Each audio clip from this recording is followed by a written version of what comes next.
everybody, to the Wednesday Board Game Live. This month is Indie Nut Month, and we're going to talk about anything and everything about being indie in and around the tabletop space. Today's special guest, of course, is Rainbow Bunny Bop, Becky, and we're going to talk about the realities of being an indie publisher with the idea of trying to get to middle income. Middle income. Is that like Middle Earth, like where the hobbits live? Exactly. Like, this is I decided that we were going to pick really crunchy topics this month and get into it. Becky, give an overview of your expertise and then give an overview with your journey with Rainbow Rabbit / Rainbow Bunny Bop. And expertise just related to board games? Probably, right? That's relevant. Well, in selling board games and being a publisher. Yeah. I think everyone on the live already knows, but yeah, one. Well, I post these to the YouTubes. Oh, so okay. There you go. All right. Well, I'm the long forms publishing house, and I have one game, and I have a companion game that's exactly the same game but just reskinned, and I do basically end-to-end design. I obviously don't manufacture, but I work with the manufacturers directly, and also with the freight. I help organize that and get all that done. I have a Amazon shop. I had a TikTok shop, but I closed it down because I didn't like the UI. On my website, and then I have a wholesale section on my website that I use for all of my game stores. And I would say that I have relationships with 50 game stores directly when they buy from me, and then I'm also using a distributor, and I don't know how many game stores they have. How many copies of Rainbow Rabbit / Rainbow Bunny Bop have you sold? I surpassed the 10,000 mark.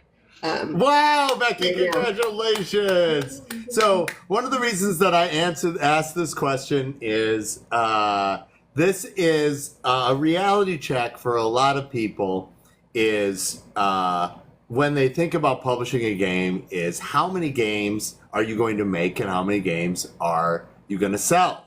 And it is almost always better to reprint a game and let it run short, in my opinion, than have too many of a game that you cannot sell. I agree. I'm actually probably too conservative because I have these long periods of time where I'm out of stock because because I'm doing this myself, I'm not the best at demand planning. So when I'm down to I only have 2,000 left is when I pull the trigger and then forget that it takes 3 months, even though they have all the artwork, everything, everything's set, it still takes 3 months to get it. You've sold 10,000 copies. Since when? Oh, since 2018, so a long time. That's great. Yeah. But the bulk of it has been the last 2 years. And I went from 500 units print runs to 1,000 to 2,000 to 3,000, and now my last print run was 7,000. Okay, so Bunny Bop is a great family weight game that anybody can jump into, try, and play. And what makes it great for retailers is it works for a whole wide range of people, and it is an incredibly quick demo. It is super cute. It's not very big, and Becky's amazing to work with. So I got the privilege of sharing a booth with Becky 2 gammas ago and got her to see her do her thing. And what is your number one channel currently, Becky, for selling the games? Is it distribution? Is it direct to consumer? Is it direct to retailer? I would say it's 50-50 direct to consumer through Amazon, and then the stores direct to retail. So I would say that in any given month, 50% of sales are consumer sales on Amazon, and then the other 50 are store orders refilling. And I have some stores that I had an opportunity to like meet face to face, show them the game, play the game with them. They do incredibly well because their staff knows the game and they can talk about the game. Stores that like I've cold called, emailed, and they took a chance on me don't usually become repeat buyers because I think like to them it's just like goes on their shelf, no one can talk about it. You know, it doesn't sell through. We were talking about this, and this is where we'll catch you up to the conversation. There's three types of people, and you should think about those people as individuals, but mostly you really are looking for a person who's all three of these things. Number one, people who want to play your game. These are people who are going to get it to the table and play it. Okay, people who want to buy your game. And those are people who want to support you or people who want to get these as gifts, so forth and whatnot. And the last group of people is people who want to sell your game. And when you have a person who's all three, like you see, it's shown, it massively moves the needle for you because they become repeat buyers. People who are advocates for your brand in their stores are hard to make happen. So. Yes. Next week's guest is Kylie from Fun and Games Unlimited. Do you sell to Kylie? I do, because of you, I think. I think you guys should go live together. I think it was a combination of you and then Dee from Main Street. Yeah. I think I had written to him, and she was like, I'll write to him.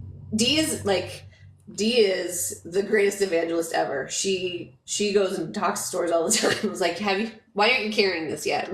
Yeah, Dee is amazing.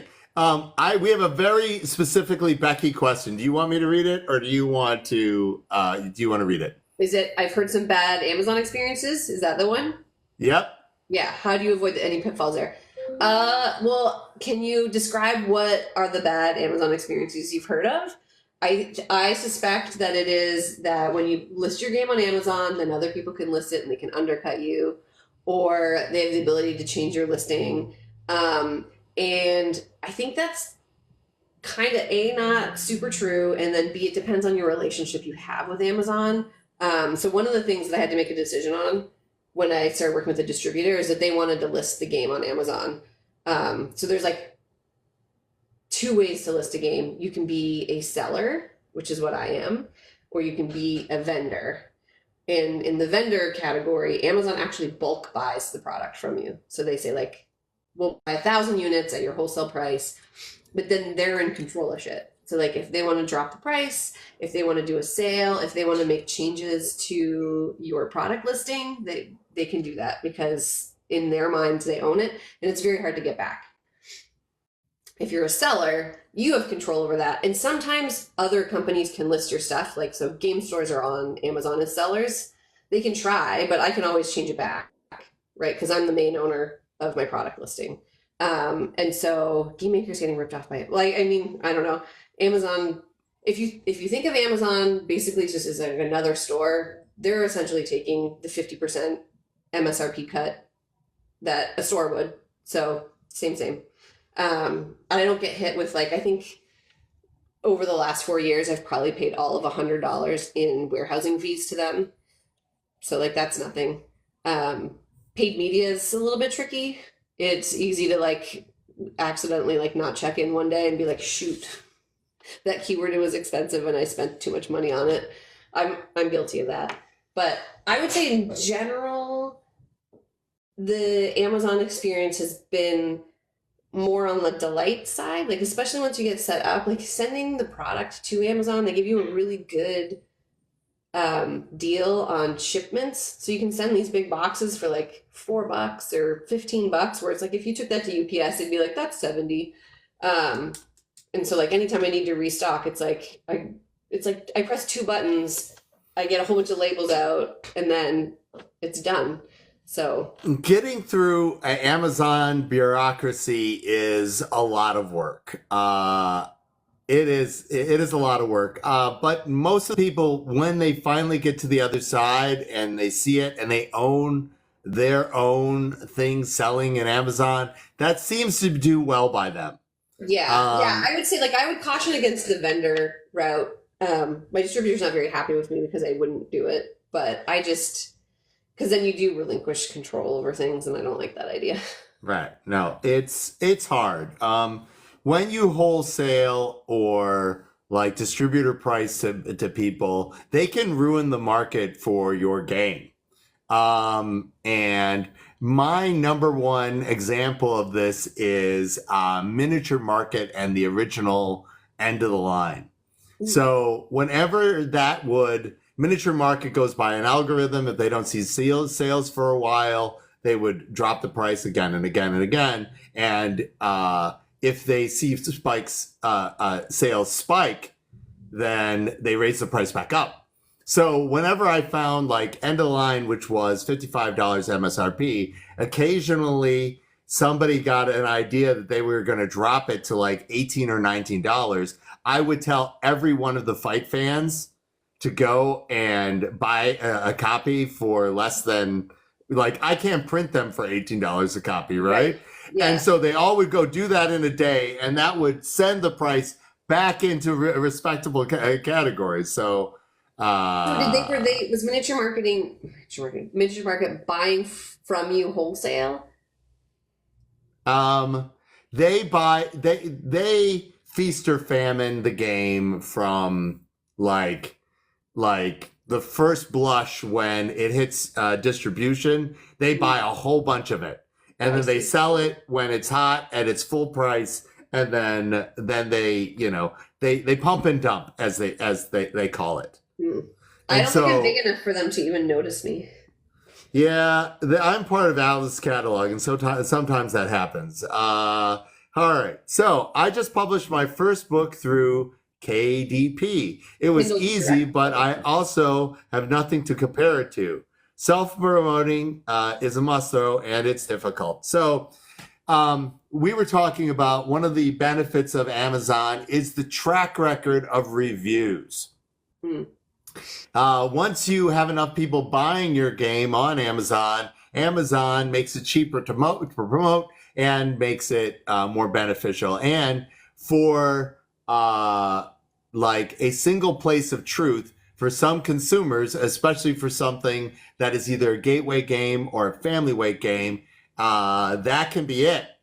And so they're like, hey, this has a bazillion reviews. These people liked it. I think this is fun. I'm going to get it.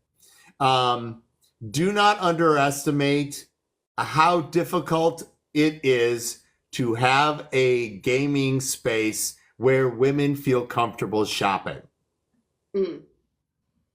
Women feel comfortable shopping on Amazon. Women feel comfortable shopping in Target. Women feel comfortable shopping in Barnes & Noble. All right. Your favorite local game store, it might be very hit and miss. Extremely hit and miss for like if you have a hobbyist game store, that might not be a space that's open to all people. And by all people, I mean 51% of gamers, which are now women. Really? I believe that. Right? Yeah. So building a track record in a place where potential customers for your game may be, that was a real like heartfelt moment for Conquest Princess. Like people who I would want to have tried that game, they don't actually have their own space, right? There's not a place for warrior women who want to shop for warrior women's stuff in gaming. So, and that's very, very, very, somebody should have warriorwomen.nerd, and then I'll wholesale to them. Yeah. Sonia's saying that she sometimes goes to places and she gets ignored or treated like she doesn't know anything.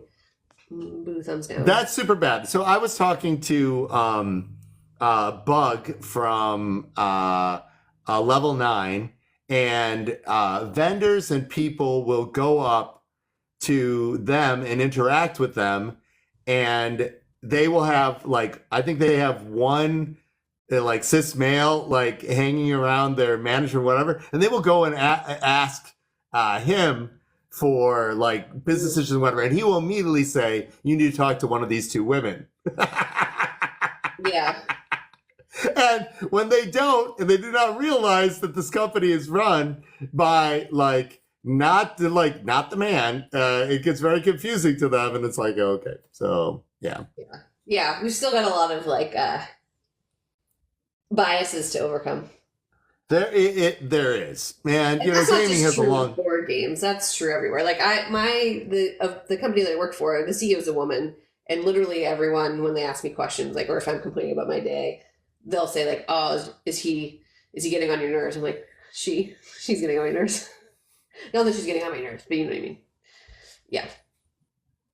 You know what bosses are. You know, like if your boss is like, you know, like, you got to get this done, and you're like, ah. Yeah. Yeah. But today's topic, for folks who don't know, before we went into a tirade, is about being an indie publisher. And we were talking about spaces where your potential like players, buyers, and retailers are comfortable. And what does that look like? Okay.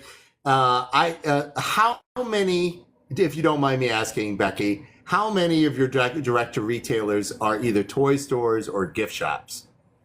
Ooh, not enough. I kind of got lazy, and I'm not doing the greatest job at doing outreach anymore.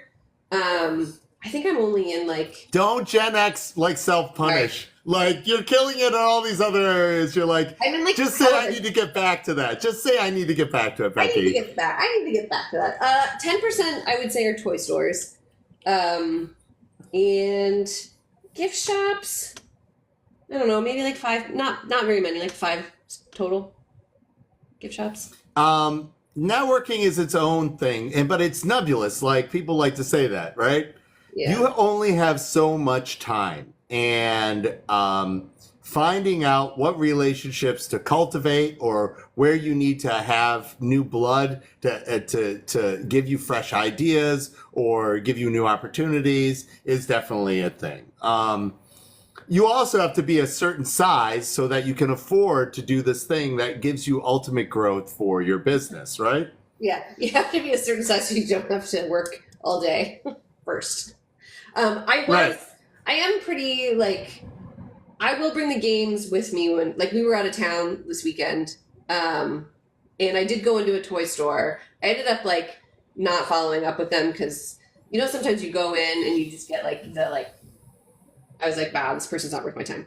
I'm not. And it's, like, it was a super small community, so, like, best case scenario, I'm going to sell her 6 games, and it's going to take her a year to move them. So I was like, oh, this is fine. I won't follow up. But I always bring a copy and leave it at the Airbnb because I'm like, well, then maybe people will see it and they'll play it and then they'll look me up on Amazon. But I used to be like, you know, I would, when my daughter had drum lessons, I would like chart out like how many stores within like a 30-minute radius of here can I try and visit while she's at her lessons.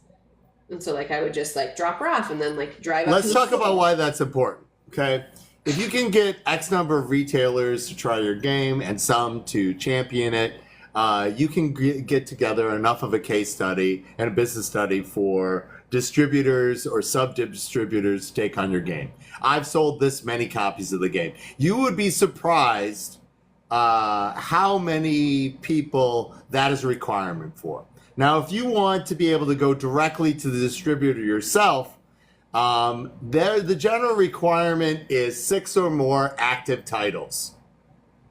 They want you to have 6 or more active titles going on, okay? And so that is why a number of publishers who specialize in hobbyist level games are running multiple crowd funds in a year.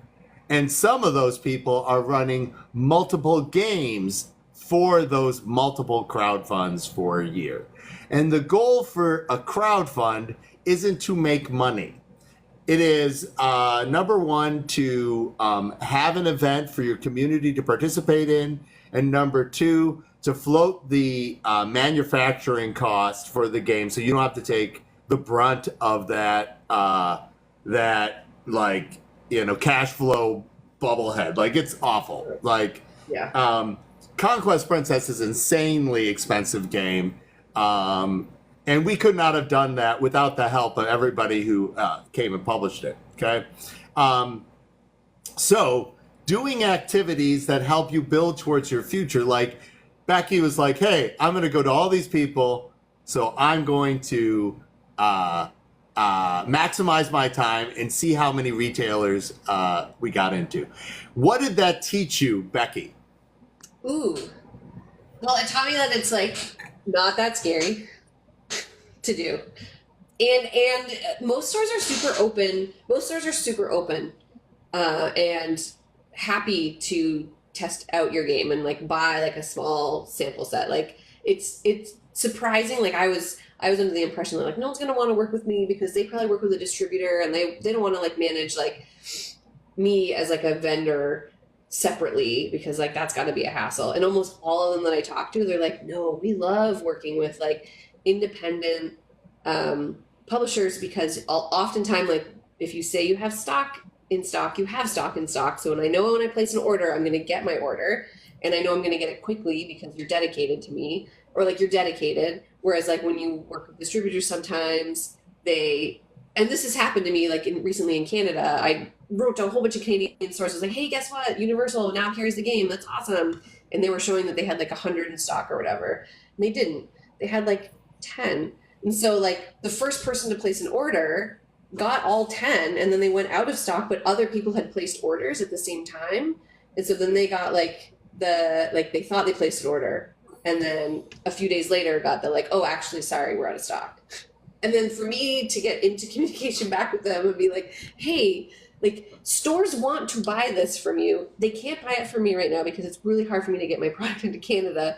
Can you please get more? Like, you don't have to, I'm not asking you to carry a whole bunch. I'm just asking you to carry enough for this demand that I've generated. Right. Yeah. So that's an extra complicated something. Like the number one rule for direct to retail is make it as easy as possible to take all objections away from them. And they will say yes. Like if you do all the heavy lifting for communication, ordering and making it all, like if you make it consistently easy for them, they will come back to you when they are reminded. Like well, it's crazy. They'll just swipe their credit card too. Like instead of just getting an invoice with like a 30-day payment terms or whatever after they receive the game. I let Shopify take its percentage for the sales for the reason that retailers can just swipe the card and then everything is taken care of in one place. Yeah. So that is why I use Shopify for our direct-to-retailer stuff. So somebody had asked a question about Looney Labs and why they have so many versions of Flux. So when you have an evergreen that sells perpetually, it is not a bad business model to come back to it again and again and again and again and again and again and again and again and again. Like Flux is a regular so that it has a community. People who love selling the game do it and so forth. Like Munchkin has 49 million expansions for that same reason. People who love a title want an ability to express their love for it or play it in a new way. And so that is why there are so many versions of Azul. That is why there's so many versions of Sagrada. There's why there's so many versions of Ticket to Ride. That's why there's so many versions of Catan. All these things. So when you look at players, hobbyists are different because they tend to be either completionists or nomads. A completionist or collector has to have all the things, right? And what's a nomad? A nomad is somebody who's like, hey, what's the next thing? I'm on to the next thing. I'm on to the next thing. My collection is going to grow in perpetuity until they are forced to stop, right? Yeah. I like this being excited and participating in new things, so forth and whatnot, okay? Obviously, you need both if you're going to run a successful hobbyist company, but how many people, Becky, do you have any idea how many people who have the original Bunny Bop got your reskin because they were tired of rabbits?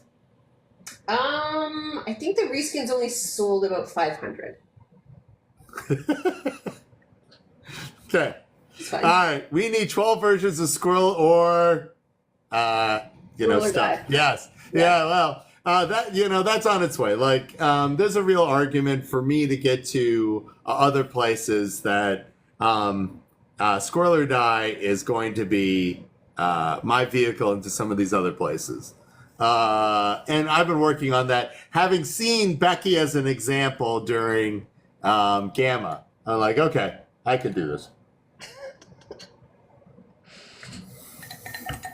Can I show you? What I made for PAX? Yep. PAX Unplugged or PAX West? PAX West. I did do Gen Con this year. Becky did not. Oh, no, I didn't. I didn't have the vacation for it, but I understand. for PAX West, instead of business cards, it's like one of those logic puzzles. And so if you answer it and you bring it back to the booth, I'll give you a prize. Oh, it's amazing. I love that that. goes well. I'm obsessed with these logic puzzles, so. You are lately obsessed with these logic puzzles. This is that was the one I solved yesterday. I was very proud. I've moved on. I need a whiteboard to do it because they're complicated. Yeah, I after I saw you diagram one of these, I realized that's just the way to do it. Yeah. Yeah, no, it's absolutely. All right, so welcome everybody to the midway point for the live. We're talking about being an indie publisher. Our guest today is the incredible Becky from Rainbow Bunny Bop. Woo! I love Becky. Becky, as a senior marketing adult, she and I have some similar experiences. We connect about these kinds of things. But also as an indie publisher who's sort of on the fringe of gaming, like these kinds of experiences bring us together. One thing that folks need to remember is this is about fun. And if you are in a space where you are creating fun, then other people want to come in and join it. So when you look at your three types of people that you're trying to cultivate, people who want to try to play your game, people who want to buy your game, and people who want to sell your game, if you are always respectful and fun, those groups will grow. And the question is, are they growing at a rate fast enough for you to get to that place of middle income? No. And the answer is no. No. It never is. It never is. It is hard. Like, being in, I'm probably gonna bug somebody about being an independent designer for this month. I forgot who I should bug to do that. Being an independent designer, the number one business model for those folks is having lots of titles that they're getting tiny checks for on a monthly or annual basis. Okay. For being an indie publisher, you have a lot of different vehicles. One of those vehicles is building your track record so you can get into distribution, or building your fan base large enough so that your direct consumer channel is able to bring you to that next level. So, for example, I think the most successful of this locally for the Twin Cities is definitely Chip Theory. They're providing a product that is only possible, or it was historically, I think it's changing a little bit, only possible direct to consumer.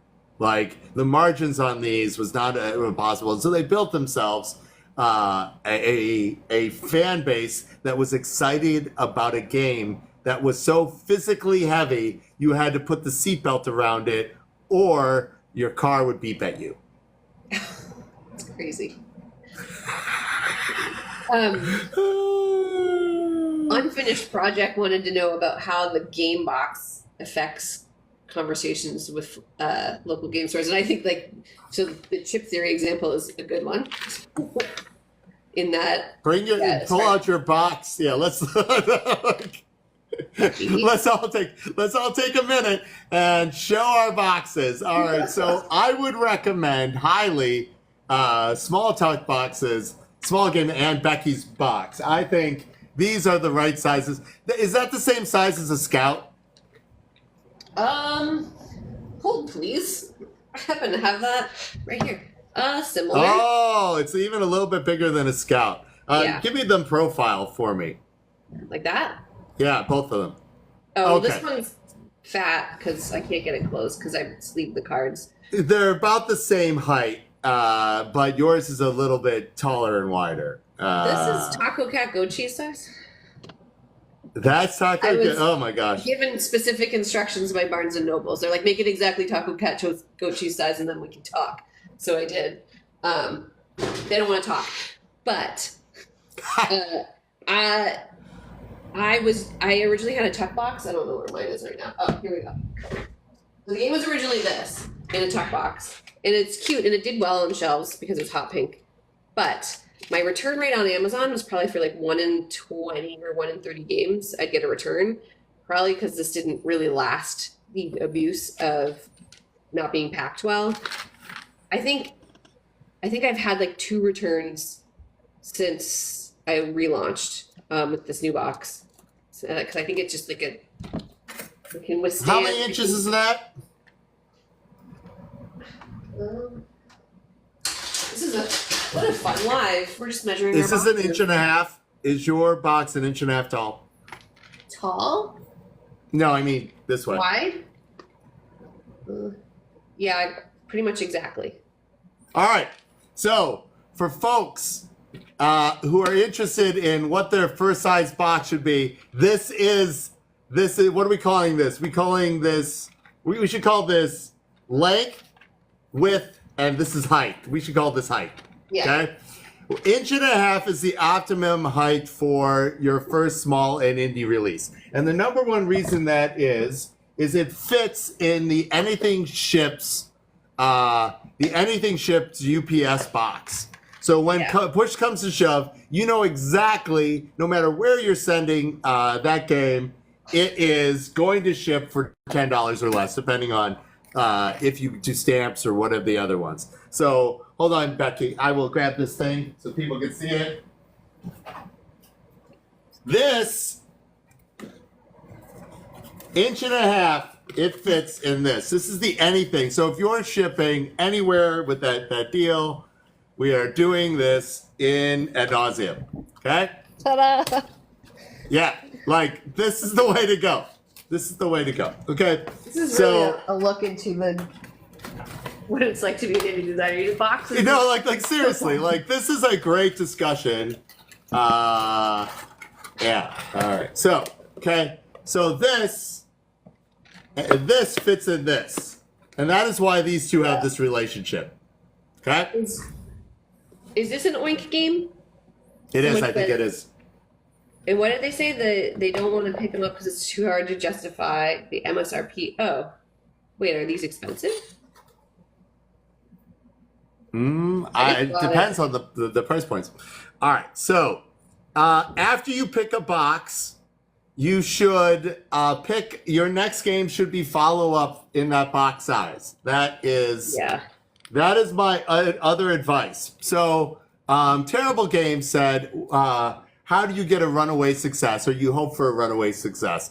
And if you want to figure out if a game is a runaway success, you need to be making games often enough and publishing games often enough to see how much traction there is. Did you just type something? I did. Because I wanted you to keep talking, but I wanted to answer the question. Okay, sorry about that. Go ahead, answer the question. Oh no, because I had asked how much does this cost, and apparently it's like $20, and yeah, that is too high. I can understand why stores don't want, because no one's going to buy that. Anyway, continue. It depends on the store. It depends on the location. Sure. Okay, so we're talking about box sizes. We're talking about being an indie publisher, and the number one reason that you should repeat a box size is flavor of fun. Is that when you publish your next thing, it will raise the sales of your first thing. And you can start putting them together for a larger purchase. Yeah. And that is a really good idea. And then if you're handy enough, you can connect the designs so it looks like they're together. I love that. That's so good. Did I tell you I'm working on a new game? It's a tile. I'm excited. Game. Like my you want to talk about it? is Is it a logic puzzle game? What is going on with your new game? No, it's a tile game. But the requirement, like one of the requirements is like it has to fit. It has to fit in this exact same box. So nice. whatever you build it has to fit in there. All right. When I'm going to text you later, and I want to talk about my new game. Yeah, but it's so secret that it's only for Becky. Like. All right. Thanks everybody who's joined us for live today. We're talking about the realities of being an indie publisher. We're talking about the various vehicles for having it. If you have any questions, please post them in the stream. Also, you can send messages to me. I would be more than happy to answer any kinds of questions. Or if you see me at a convention, like for example, Gen Con, I did board game mentoring in the BIPOC Lounge for people. We also ran special events in the Rainbow Lounge. But mostly, Becky, my Gen Con was filling the 128 seats for events. And we filled, we filled 124 of those seats. Nice. To see if that was what that did for our marketing, solve for marketing and community building. All right, this is a great example of what I like to call picking the right question. Okay, if you see a weakness in your business, can that weakness be across all businesses? And if you see, you start working on a solution that works across all businesses, you will get yourself ahead of the game. Okay. So what was wrong with my all event strategy for Gen Con? Becky, any ideas? Did you focus too much on just one channel? Yeah. Was that one? Okay. Right. Like that took all my energy and I couldn't do any of the other opportunities at Gen Con. That was definitely a problem. Okay. Number two, to make ends meet, we had to run the thing that we could sell for the Gen Con audience, which Conquest Princess is in the final week of late pledge, by the way. It's getting on a boat. There's going to be a message about that on Thursday. But like 6 people late pledging this paid for my whole trip. Oh, wow. Worth it. That feels worth it. Well, it's incredible. We want people to see the thing and do the thing and all this other kinds of stuff. So in one way, it definitely is a success because those folks are incredible. We love them for believing in this title that much. But in the other way, like a Gen Con is about getting people out there, as many people out there playing and talking about your game. Yeah. Right? And so we got 6. We got 6 people who are like, I am on board with this in a massive way, right? And is that enough for an indie publisher? Well, my last crowdfund had 300 people. I just added 2% in one show to my audience. Well, that was 2% of impulse conversion people. You talk to way more people. Is this an impulse purchase when I have to have them like go through all this rigmarole for something that they're not going to get for 6 weeks? It's still in the initial like swipe a credit card concept is still impulse. Yeah. Like like Gen Con, like people had fantastic Gen Cons this year, people who had their own booths. And it was the biggest Gen Con ever. It was 80,000 people. They sold out. So many. It's so many. And it was so many that I did not even go into the vending space. I was just like, I don't have it in me this year. I can't do it. So you didn't have a booth. Your primary thing was hosting games. Yeah, just hosting games. I hosted a bazillion of games, and that does two things. It gets you Gen Con points, and it gets you all over the book. Yeah. Oh, okay. So that's smart. So no, it's a way. I recommend it for people who are working on their messaging, working on their community, and they don't have a budget. This is a way to get it done. For us, obviously, all cash is going into the delivery of Conquest Princess. So we were, product light and cash poor. There's no way we could afford like a full booth, but we had to be present. And so I did get to see Low Level Adventures Chris, who did spout all over the of the one of my demos that the game Conquest Princess had changed his life, which is amazing. Chris, I love you so much.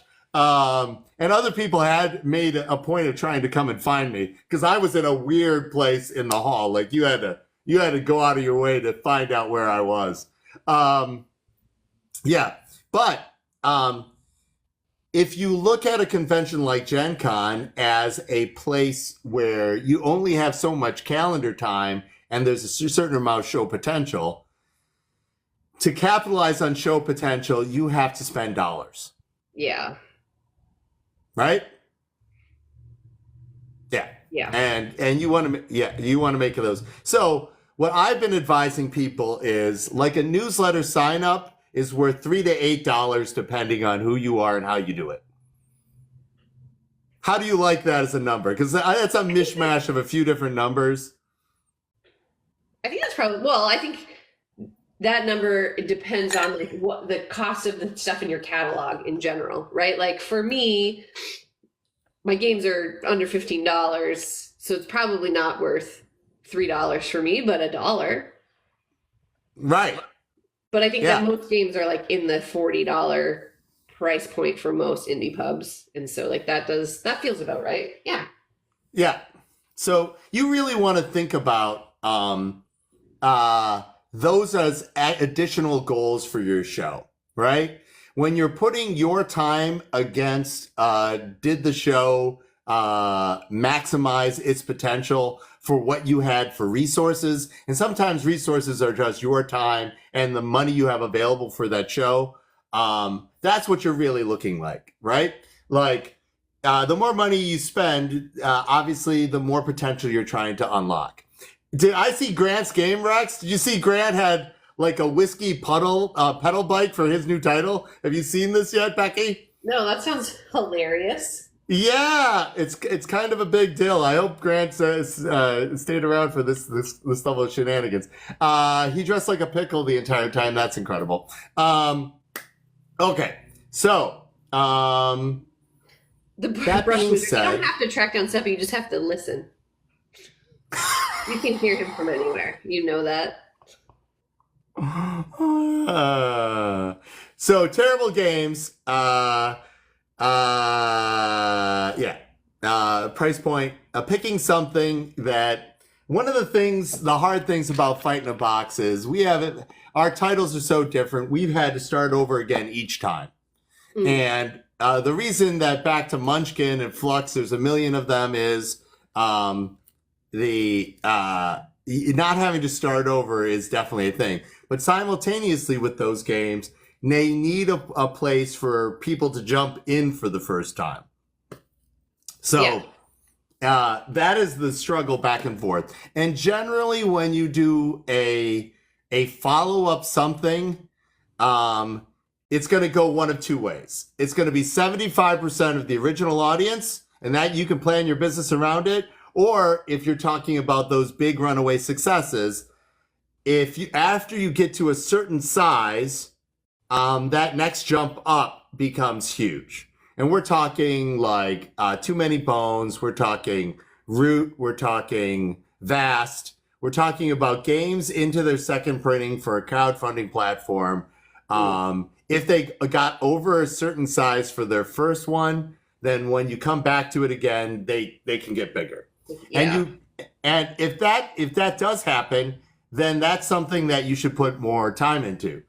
Conversely, if you do a thing and it comes out 75% of the previous one, you're like, hey, that's cool. But that means that has not caught public consciousness. So those are the two things. Yeah.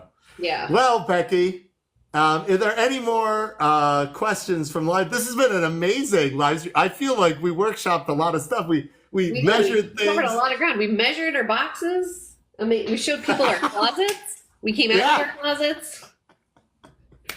It was so much fun. So next week, my guest is going to be Kylie from Fun and Games Unlimited in Pittsburgh, Pennsylvania, and I'm hoping I'm getting that right. My dyslexia isn't attacking me. And we're going to talk about the realities of being an independent retailer, like somebody who's selling to hobbyists. You can see my voice has not recovered. I'm starting to lose it again. I literally canceled like 3 days worth of meetings trying to get my voice back, and this was too much already. It's too much. We're going to talk about the realities of those folks, so that if you are interested in being a publisher or understanding what they're up against and how to be kind to them, is going to give you the opportunities that you need to build the relationships that you need. Yeah, he just posted it was probably a week ago about like I don't want to help fund your Kickstarter, but it was really, he's posted a lot of good content to help publishers understand how to approach stores like his. Because he took a gamble on me. I need to follow up on him and just say like, hey, how is the game going for you? Like, is it everything that you hoped and dreamed? But yeah, I think he's super honest on like. Yeah, and I think it makes sense. I think he's like got a like doctorate without thesis in philosophy. So you know how kind of heavy and into existential honesty Kylie.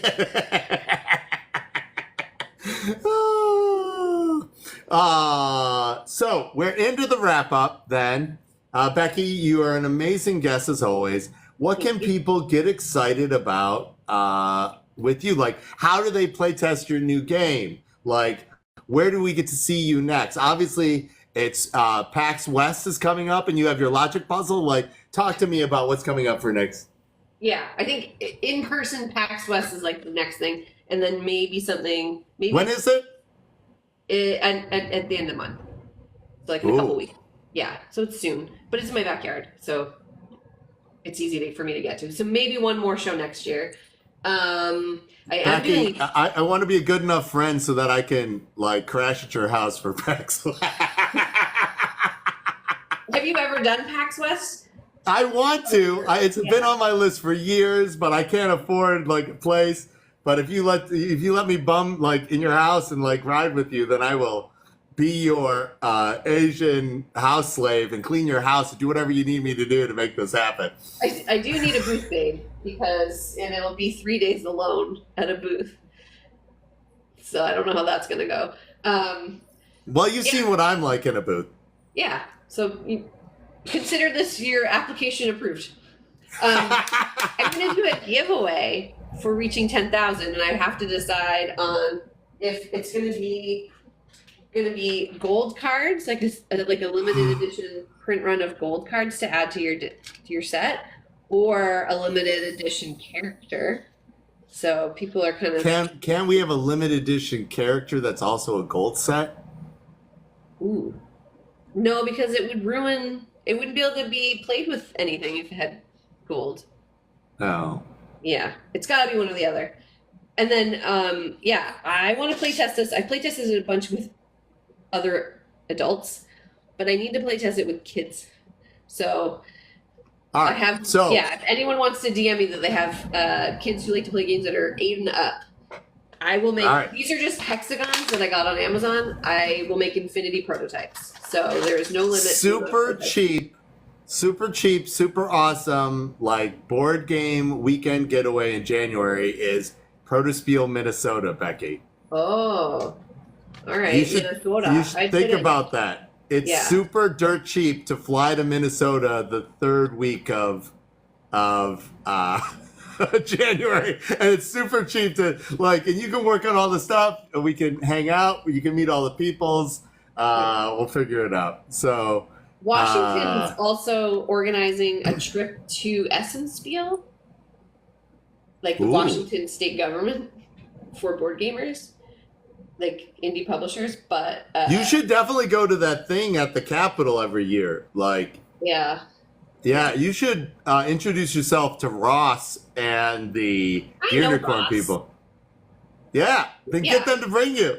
I want to hang out with you and Ross. Let's go drinking. Yes. I would literally just go to hang out with the two of you. You're exceptional. All right, is Spiel all about playtesting?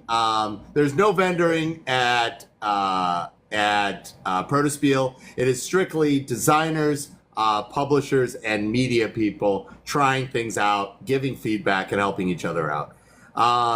Last year's was the Protospiel Minnesota was the biggest. Our sister Protospiel is Madison, so they come up, we go down. It's a thing. It's great. There's a reason we start our development year at Fight in a Box every year with what are we going to get ready. But also, it really helps that PAX ends, and then I have 8 weeks to finalize whatever we're going to be like crowdfunding for the year, and then testing it at Protospiel. Yeah.